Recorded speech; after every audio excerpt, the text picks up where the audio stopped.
ओम श्री सिद्धभैरवाय नमः. बघा, ज्या टायमाला पांडवांची सगळी लढाई झाली आणि 5 पांडव कृष्ण घेऊन त्यांना कुठं गेला, गंगे बाजूला गंगेच्या किनारीला गेला आणि त्या तंबूमध्ये पांडवांचे 5 पुत्र सगळे सैन्य अगदी निद्रा झोपले होते.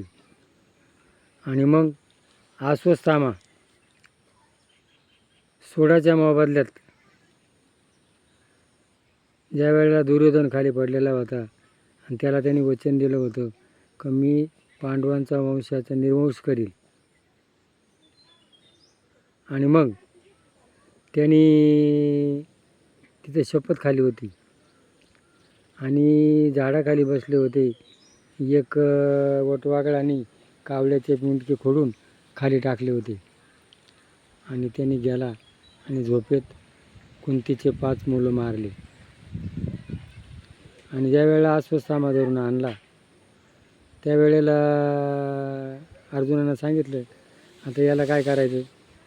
त्यावेळेला द्रौपदी काय म्हणली, जाऊ दे, आता तुमचा गुरुचा मुलगा आहे, ब्राह्मण आणि गाय यांच्यावर दया करावी, ही आपली भारतीय संस्कृती, सोडून द्या. बघा किती मोठं दुःख आहे.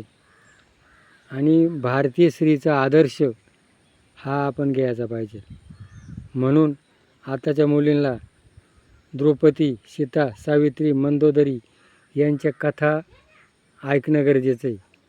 आजच्या स्त्रीपाशी काय झाली, सहनशीलता नाही, क्षुल्लक कारणावरून भांडणं करतात आणि त्याला सोडून दिला. आणि मग त्याच्या माथ्यावरती जो समंतक मणी होता तो अमर होता आणि मग तो कापून घेतला, त्याचा अपमान झाला. आणि मग तो रागावला आणि त्याने काय केलं, ब्रह्मास्त्र फेकलं आणि उत्तरेचा गर्भामध्ये परिस्थित राजा वाढत होता. आणि मग त्यांनी कृष्णाने काय केलं, सुदर्शन चक्र फेकलं. बघा, प्रत्येक गर्भामध्ये आईच्या गर्भात भगवंत सुदर्शन चक्राने राखण करीत असतो. आणि मग भगवंत राखण करतो तरी माणूस बेमान होतो, भगवंत माझ्याकरता काय करतो. गर्भात राखण करतो, बाहेर आले त्याला हात, डोळे, कान, पाय दिले, इंद्रियात पाय कान, मुख बोलाया डोळे वचन, तेने तू जोडसी नारायण गा, वासुदेव वासुदेव म्हणा. एवढं भगवंत करतो.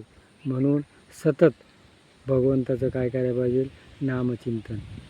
जेवताना, झोपताना, उठताना भगवंताचं नामचिंतन केलं तर आत्म्याचे साधन होतं आणि जीवाचे उल्लेख होतो. प्रत्येकाने नामचिंतन करा, भगवंताचं नामस्मरण करा. हे पटलं असेल तर क्लिक करा.